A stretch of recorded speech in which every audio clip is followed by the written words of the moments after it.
In this video, I'm going to show you how to fix x.com or Twitter direct messages when they're not working.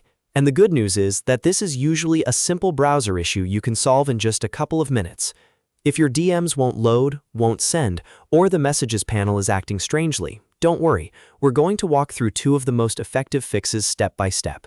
And if this tutorial helps you out, make sure to hit the like button and subscribe for more quick tech guides just like this. First, log out of your X or Twitter account completely. Sometimes a session glitch or a temporary login problem can prevent direct messages from loading properly. Once you've signed out, go into your browser settings and clear your cache and cookies.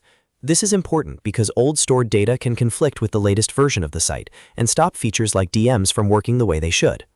After clearing the cache and cookies, close the browser entirely and then open it again.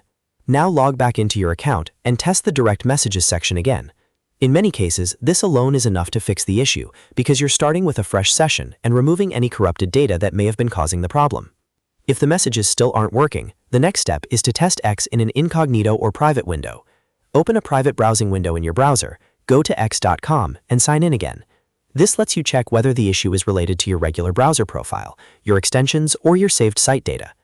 If direct messages work in incognito mode, that's a strong sign that the problem is tied to your normal browser settings, cached files, or cookies.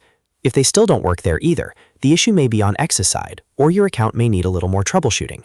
But for most users, logging out, clearing cache and cookies, and then testing in an incognito window solves the problem quickly. So the recap: first log out of your account, clear your browser cache and cookies, log back in, and then test x.com in a private browsing window. These simple steps can refresh your session and get your direct messages working again without needing anything complicated. If this video helped, please give it a like, subscribe for more helpful fixes, and I'll see you in the next one.